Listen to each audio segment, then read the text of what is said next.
Hello everybody and welcome to the SimilarWeb webinar, Uncovering Data-Driven Strategies for the E-Commerce Marketing Persona. Here we go. My name is Ariel Rosenstein. I'm the Senior Marketing Director here at SimilarWeb. I have been working in advertising technology and with e-commerce for the past 10 years. And I want to show you today some really key insights how you can use marketing and competitive intelligence to outmaneuver the competition, benchmark your industry, uncover where your audience is, and discover the tactical sort of tools and maneuvers that you can pull with your marketing team to get the most out of your marketing campaigns. So all of you online must be at least somewhat familiar with SimilarWeb. What you don't know is that we have all the data.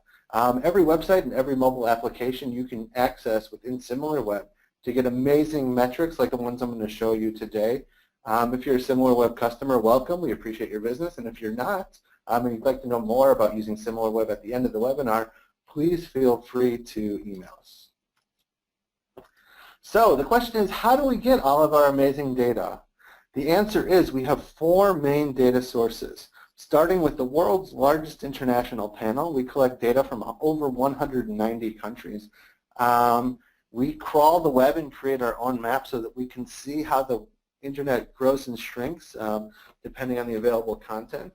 In certain cases, we will buy ISP data, that's Internet Service Provider data, in certain countries to help round out our data sets. And we use that, we clean, categorize, and process all of that data.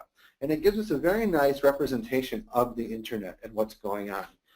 Now, in order to understand how accurate we are, we have to compare all of this data to some sort of learning set. And the learning set is actually hundreds of thousands of websites that connect their web and mobile app analytics through Google Analytics to us. I'm talking hundreds of thousands of websites.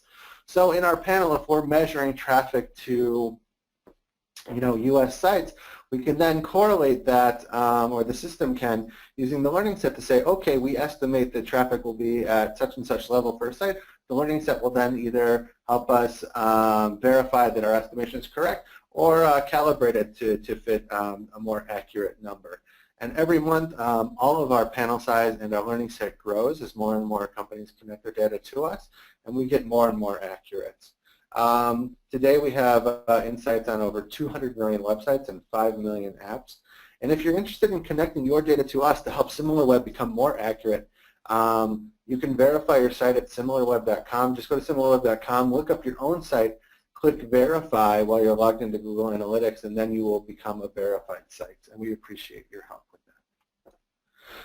What is our mission at SimilarWeb? Our mission is to be the way businesses discover, decide, and deploy their digital strategy. And when I say business, I'm talking about all levels of the business, starting from company executives who I've talked to who've actually made M&A decisions using our data, all the way down to people who are in the marketing teams running the day-to-day things such as content or affiliates and partnerships, and be able to understand the opportunities and the tactics that work on an industry or a competitor level.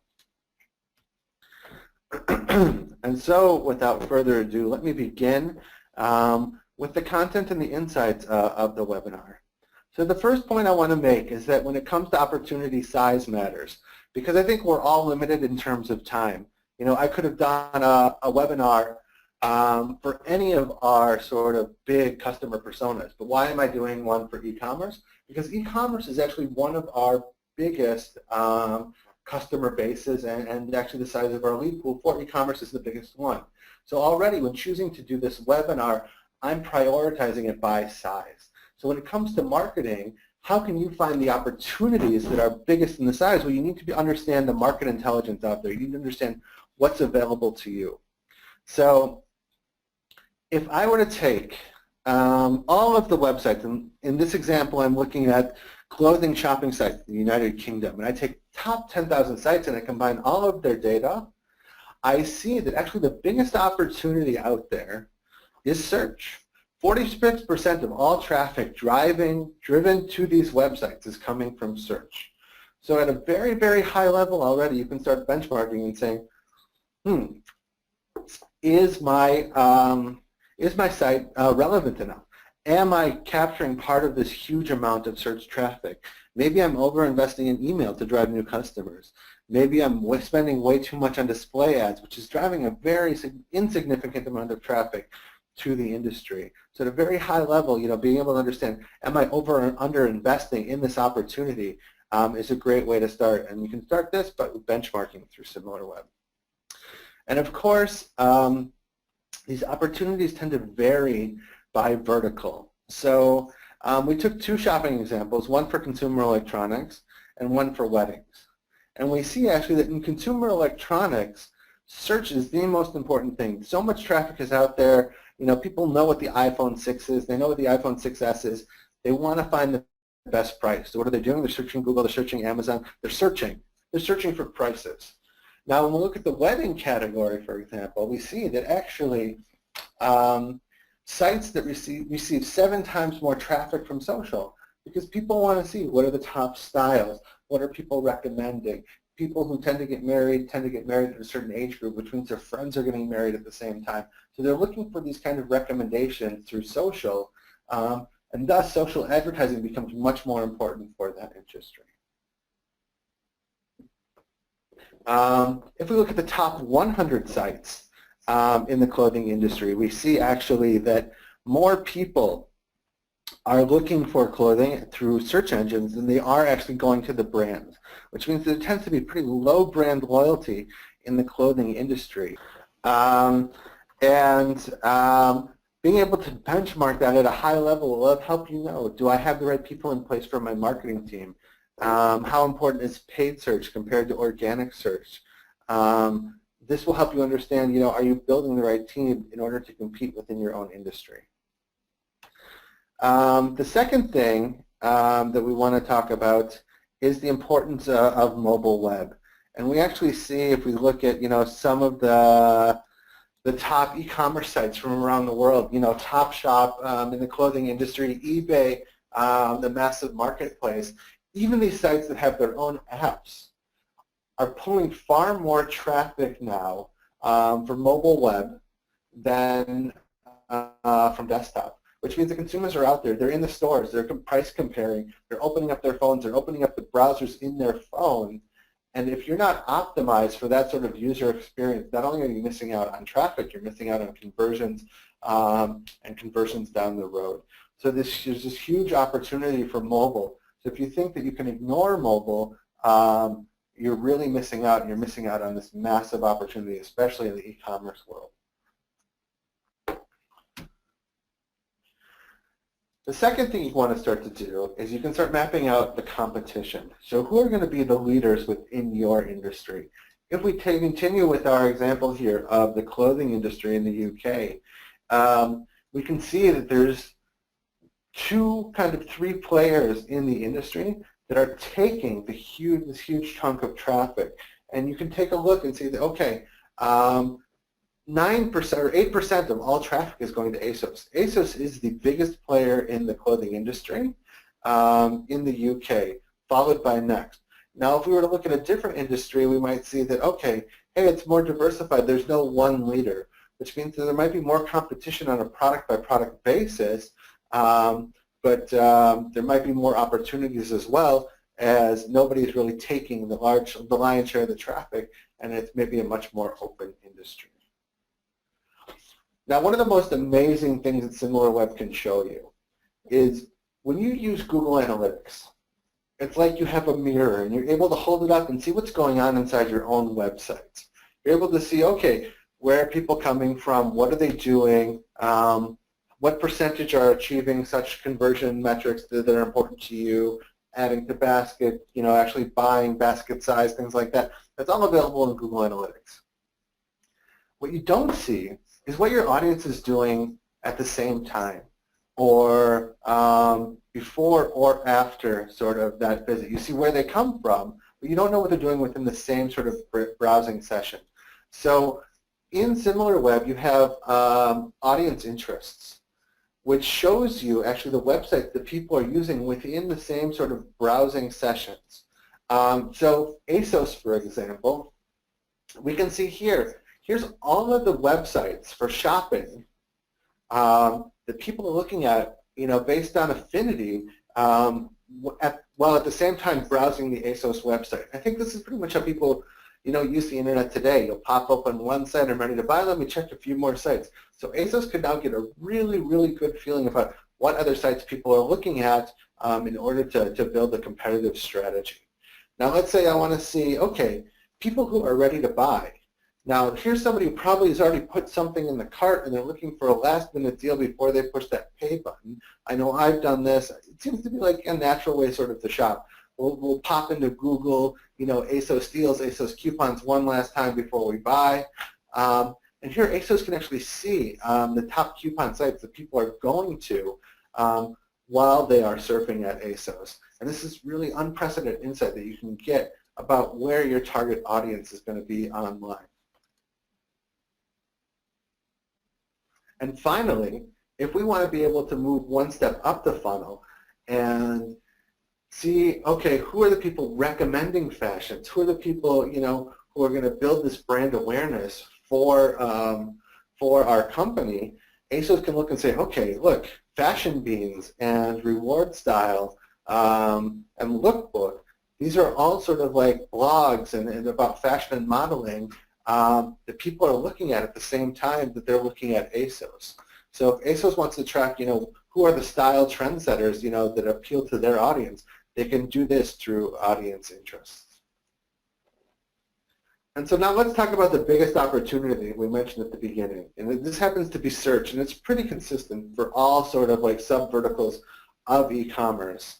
And we see here that, in the UK, 46% of traffic for e-commerce or for shopping sites comes from search. So the first thing you want to look at is how competitive is the market. And this is data that SimilarWeb gives you like in an instant view. It's really like eye-opening. Like when I first came here, this sort of like ability to understand the market in an instant is unprecedented. And we can see, okay, what percentage of traffic for the industry comes from paid?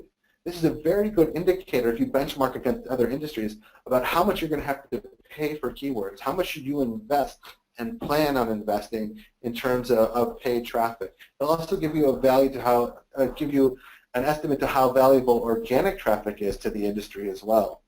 And the other thing is how important is alternative search to the industry. So typically people 98% of the time go to regular search. And we see that 1.5% of the time people are actually looking at image search and shopping searches in very, very minuscule amounts.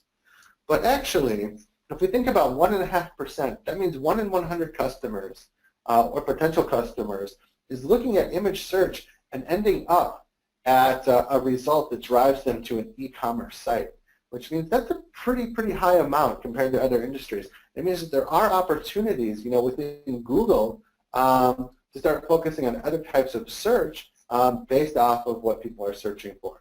And what I mean by this is that, in the fashion industry and in the clothing industry, the way things look is such a critical element to what you're selling that being on image search should be a high priority for any company, selling clothing or selling fashion. We can understand the level of competition. So we see that Asos, being the sort of monster in the UK, is #1 in total search traffic, which is based off its strong position in organic traffic. It's also based off the massive amount of traffic that it's spending on paid search. And the other thing we see is like 10%. It's a mind-boggling number. 10% of all paid search traffic in the clothing industry in the UK is going to Asos. They're spending a massive, massive amount, which means that they're pushing up that top bid to quite a high level. What it means is that there's opportunities to be #2 and #3 because we see that then the market gets less and less diversified. And there is room to enter. We see Foot Locker pushing in on shoes, and we see Zalando here, which doesn't appear in the top 10 for organic search, is making it a very aggressive push into paid search. And we can start to look and see, what is Zalando doing? What are their campaigns doing? Where are they interested in pushing? What's worthwhile for them to invest in and build a competitive strategy around that? across different channels, we can see that, okay, so ASOS, #1 in search, #1 in referral traffic starting on the left, #1 in social traffic too. Basically, they're #1 in traffic. But we see some other very interesting things too, such as Teespring or Twinkle Deals, which is able to build a whole business around just social traffic. They're never going to be able to out ASOS like in the search market, but what they are able to do is become like a massive provider of T-shirts and T-shirt campaigns through social traffic. And there's all of these opportunities that are available to you when you can start understanding, what is the layout of the market. In the clothing industry, we see the #3 player there doesn't appear in any of the lists either, and it's a very good indicator that, like, okay, maybe I can buy cheaper display traffic and sort of buy my way in and build my brand through display traffic. Next one over is direct traffic, and direct traffic is really a good indicator of how strong a brand is. That means people know this brand, they're typing asos.com direct into the browser, which is why we call it direct, and we can see that, even 10% of that traffic is going to ASOS. So we can see there's some very strong brands within the fashion industry, which makes sense. People typically don't do like price comparison with clothing. They tend to go to the brands they want because your clothes are a reflection of you, and therefore you want to associate with the brand. And with email traffic, we can also see, okay, what percentage of email traffic is coming to them, and we can see that, ASOS is actually doing a very good job, and Next as well, in terms of being able to turn their users and their lead lists into returning traffic. So now let's talk about keyword market share. We looked at the high level. Let's take it down now one level to the tactical level. And we have the keyword market share here split between ASOS and Next. And we filtered now for something very seasonal at the moment, which is dresses. And actually it's prom season or maybe a little bit past, but definitely wedding season. I've been doing a few weddings in the past month. Now is the wedding season. And we can see that ASOS is on every keyword.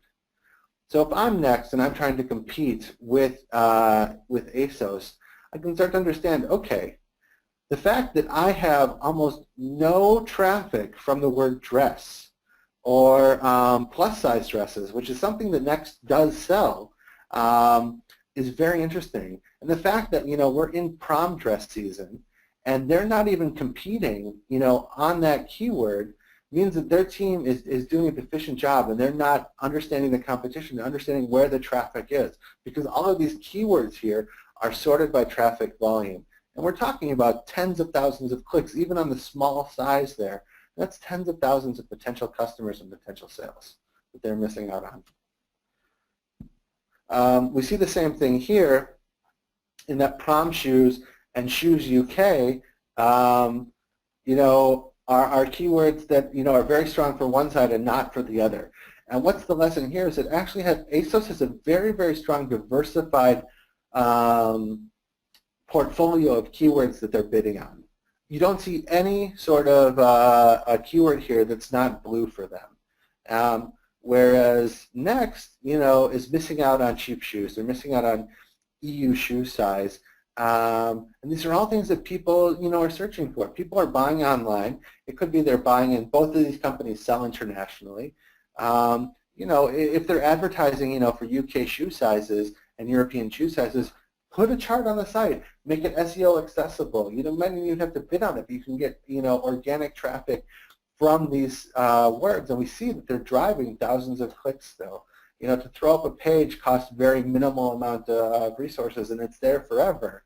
And that's 3,000 clicks, a month going to ASOS, for example, number 10, UK shoe size, that aren't going to Next. But like I said, regular search is not all that matters, and I like to cite list.com a lot because they're kind of like the David against the ASOS Goliath online. And if we look at regular search, and I've talked about ASOS, several times already in this presentation. If we compare the two sites, ASOS is, more than 10 times bigger than List, taking 93% of the traffic share for total traffic. But if we look at what List has done, List has said, okay, I'm a fashion company, I'm selling clothing. I'm going to make sure that my image search is very, very indexable and visible to Google. And what does that mean? I'm going to get more image search. And here we see that List is actually out trafficking Asos when it comes to image search. And this is a very, very interesting insight that you don't have to be the biggest player in the market. You can find these opportunities and really exploit them, and you can even beat these giants by having this sort of market intel. And the other thing about search in a competitive market is we can start to see, okay, what are the trends? What's going on? For all of these sort of fashion things, we can see what are people searching for? What do they want to actually see in Google and see visually? And we can see, spotting trend seasonality. So recently, from April data, we see, some of the big things like swimsuits, rising in popularity. But what's even more interesting is onesies for men. And I had to look this up actually when doing the research for this presentation. Why is onesie for men so popular? But apparently it's a style and it's what people want right now. And I encourage all of you to look up that what onesies for men are as well. Or tuxedo onesie, which is like, you want to look nice, but you only want to wear one piece of clothing. It's like the perfect thing for you. And that's the sort of insights that you're going to see and be able to stock and sell within your own platform. The other trends that we can see organic. What are people searching for more? Maybe they're searching for cocktail dresses right in the middle there. And that's very interesting because, we think this is prom dress season or wedding dress season. But, adding the word cocktail and coming in there and bidding on that first and getting the organic ranking first, gives you that sort of advantage. And you're able to get these insights by looking at the actual keywords that people are searching for. We can see, paid trending. What are the brands looking for? What are the brands investing in? We can even see the bomber jackets and summer dresses. So while the big companies like H&M and Zara are pushing their brands, we see that on the right side, black bomber jacket and summer dresses are trending significantly leading up to summer. Whereas what people are actually searching for on the organic side tends to be cocktail dresses. So I'm no fashion expert in any sense, but I would guess that people selling cocktail dresses are probably the same people selling summer dresses, and just by modifying the keyword, you'd be able to take advantage of a trend and maneuver your competitor.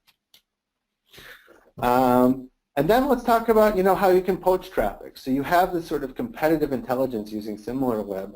What can you do with it? How can you steal data from them? And I want to tell kind of not a personal story, but a professional story, a case study that comes from SimilarWeb. And when I first got here in June of 2014, it took me a little bit to get my feet on the ground and get situated. And then, in July we started doing sort of competitive analysis. And we said, okay, let's look at all of our competitors and see who's their top driving, who's driving the most traffic to them. And we had a competitor in the U.S. at the time called Compete.com, and they were getting a ton of traffic from Income Diary, which is a great blog website that teaches you how to better monetize your website, lots of cool lessons there, and it was driving tons of traffic to them. And we said, hey, we need to take that traffic back. So what do? We made it a point to make sure that our site and our products were visible on Income Diary, and it was a top target for us. And our media buyer and our partnerships manager worked really, really hard to do it, and they did it. And a year later, when we looked at that same website and we did the head-to-head comparison, we took back a huge chunk of that traffic from our competitor. Not only did we do that, we did that. All of that traffic was very, very worthwhile for us, and we did it, with a minimal sort of investment, but knowing that it was very low risk because it was driving quality traffic to our competitors. The other thing you can do is when you're in the affiliate game, it's very hard, to track affiliates and understand what's going on. But if you start looking at referral traffic, you can start to reveal the affiliates that you never even knew about. So we talk about, the UK again. We look at Currys and Argos, and we can see, what are the top different ad networks sending traffic to them. And we can see that actually Argos has a very aggressive sort of affiliate program working with SkimLeaks and AdForm. They're doing, well, retargeting is for Curry, sorry. and Agency and Radian One. Like, they're very aggressive here. They're trying to be on as many networks as possible. And here's a very nice example about how you can use like competitive and market intelligence to understand what's going on. So in Israel, both Asos and Next entered the market, quite recently in the last 2-3 years. And so what do they have to do? First of all, they had to go up against a local competitor. Castro was the biggest local sort of clothing retailer. Physical shops, brick and mortar shops, and they sell online. And using SimilarWeb data, either one of these companies were able to say, hey, let's go in and see the top places that Israelis are searching for and getting to Castro, or Israelis are visiting and getting to Castro. And you think here's a language difference, a cultural difference, a distance difference, and they were able to do this. And this is what the situation looks like today. That Next is very aggressive, as is Asos, and actually Castro has been forced out. And we see, like, the top sites sending traffic to these clothing sites, especially the Israeli ones like the Ynet and the Mako with the local domains, are going straight to Next, which means the Next's brand is more visible online than Castro at the places where the local Israeli market would look. One of the most amazing things about having this sort of data and measuring it through our panel is that we see real human behavior. We see all of these keywords, they're called search terms because it's the actual term that people are searching for in Google and arriving and clicking on that and arriving at a site.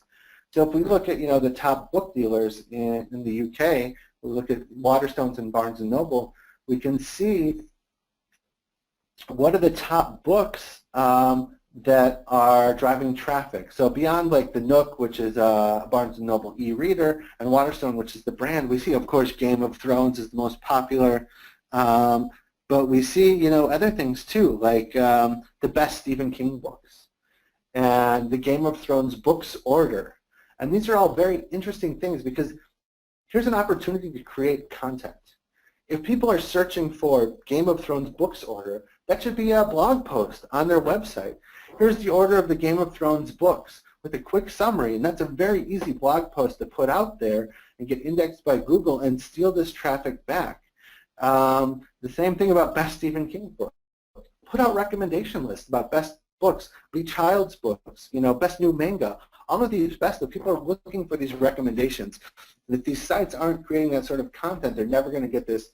They're never going to be able to build this sort of organic base of traffic, and they'll never be able to understand what people are actually searching for in the search engines to arrive at bookstores.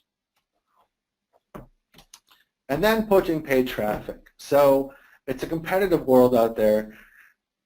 You know what you can invest in a keyword. You know how much you're selling, and we can see, okay, what are the top search ads for a competitor? If we were to look at Tesco, for example, and we look at beer. It's summertime. They want to sell more beer. What are their offers? What are they selling? We see here exclusive. So Tesco is advertising the fact that they're exclusively selling Amstel. But they also see 1 hour delivery from just £1. So if I'm the marketing manager and say, hey, Tesco's offering not only just £1 delivery but 1 hour delivery, is that something that we can beat?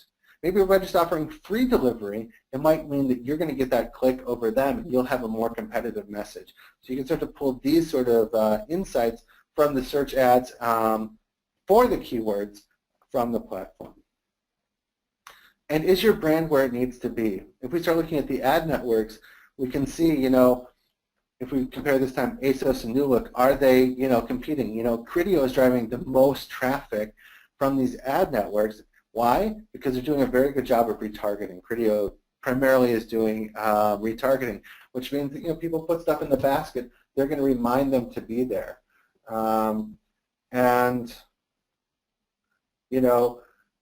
Is your message that's being put out there on these ad networks being competitive? So if we look at Asos, we saw that Black Bomber Jacket had a huge increase from April to May, and we see that their ads are offering real leather. But why not say bomber jacket or black bomber jacket in the ad too? The other thing that we can see is Asos is pushing a lot of exclusive stuff. So they want to make sure that you're getting this kind of exclusive content and exclusive clothing from them that can be found nowhere else. They're investing in their own brand through display advertising. And finally, I'm going to wrap up by talking about mobile and apps. There's this huge opportunity in mobile. And mobile web is definitely here. We see, if we compare Asos, Next, and Zara, the top three clothing retailers in the UK online, most of their traffic is coming from mobile. This means that people buying clothes are searching on their phones, or searching on their tablets, and that's where the opportunity is. And we can see that when it comes to referrals, that people are getting these recommendations about where to find traffic in different places, because now we're going to compare referral traffic from mobile versus desktop. So on the left side, we have the desktop traffic. And we can see that, Indeed is people looking for jobs. We see the Daily Mail. We see, Stylight, which is probably a style blog. But here on the right, we see mobile referrals. And we see that list is actually, wow, people look for things on Google. They get the images, they get the list, and then they're actually ending up at these other shopping sites. We also see that there's more coupons and deal sites in the top 10 here, such as Voucher Code and Hot Deals, Hot UK Deals, and ShopStyle. People are looking for more, Promo Pro are looking for more deals on vouchers, which means they've probably already put something in the basket. In the clothing industry, we can see there's a high propensity to buy online. The other thing you can do is you can start to optimize your funnel and benchmark your funnel. So we can check out, okay, if we look at Next and we compare the desktop to the mobile popular folders, we can see, okay, on desktop, a higher percentage of traffic is actually closing based off of the secure account, how many people are logged in. Whereas it's number 8 on the right side in the mobile, which means that a lot of mobile traffic is people looking for deals. Maybe they're adding stuff to cart. People are still more comfortable paying. So it's not that you can ignore one or the other. It's that there's huge opportunities in both. And actually, if more traffic is on mobile, but more traffic for buying is on desktop, it only reinforces the need to be optimized for both. And my last sort of major topic is apps. And if we look at the top shopping apps in the UK, we see Amazon, Asos, and Argos. And what do we see here for all of them? After 4 weeks, after 28 days, less than 10% of people are actually using the app.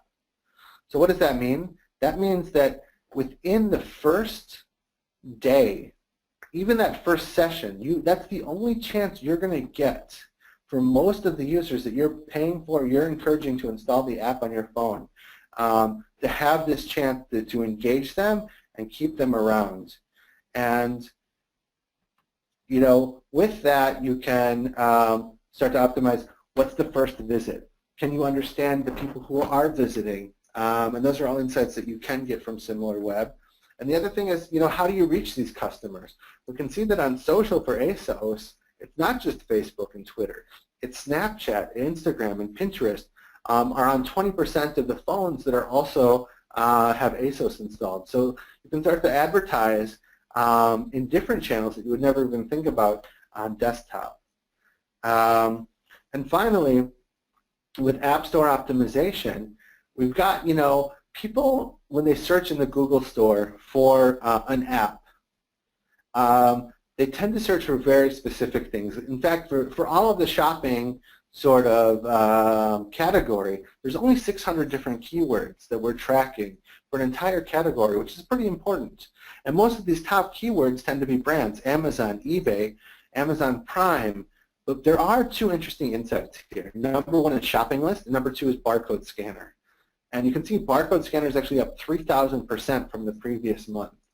So, building this sort of functionality and optimizing it within your app will help you leverage, what people are searching for within the App Store and attract more people to your app and therefore have a bigger audience for your products. So to wrap up, I want to say that, opportunities start with the data. And we're going to give you access to the data with SimilarWeb. You can use SimilarWeb, to reveal all of these opportunities that you never really knew about. You can have like this competitive and market intelligence to outsmart the competition. You're going to be able to better understand your audience. And you're going to be able to plan and act smarter in a very, very competitive arena. And all of this is available from SimilarWeb. I hope I've given you like a very good taste of what's going on and ideas about how to start planning smarter and use and integrate competitive and market intelligence into your marketing plans.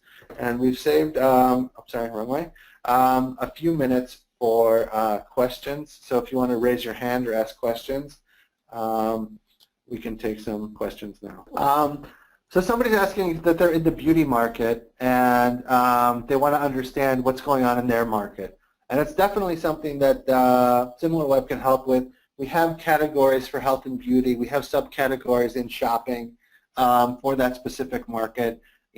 All of the things that I showed you for clothing and for shopping is one of the 300 sort of categories that we offer. In addition, if you want to know more about your specific industry, we're happy to set you up with a 1-hour consultation with one of our SimilarWeb consultants who will take you through some of your top competitors and show you the platform live in a manner suited towards your specific market and competitors. Some people are asking if the data is city-specific. That's a very good question. At the moment, the most granular our data gets is to the U.S. state level. The rest is for countries. Somebody asked about traffic within an app, and one of the things that I like to talk about is when somebody already has the app installed, and we do measure all of the apps store apps, is that they're already within your brand. And it's a different sort of marketing, which is why, and I didn't talk about it today, but SimilarWeb does give you the insights for every mobile app. So you can see what is the market share of that app, how does it compete with other apps, what's the retention of that app, and what's like the average time on site. How much time and how many visits are going to that app is information available within SimilarWeb. Okay. And so with that, I'm going to wrap it up. If you have additional questions, please feel free to email us at similarwebinars@similarweb.com. And we are happy to connect you with the right people to send you back answers. And if you would like more info about how to see data for your specific market, we're happy to set up a 1-hour consultation with our consultants, and you can email us at the same email, similarwebinars@similarweb.com, and ask for that consultation. And with that, I'd like to say thank you for joining and have a lovely rest of the day.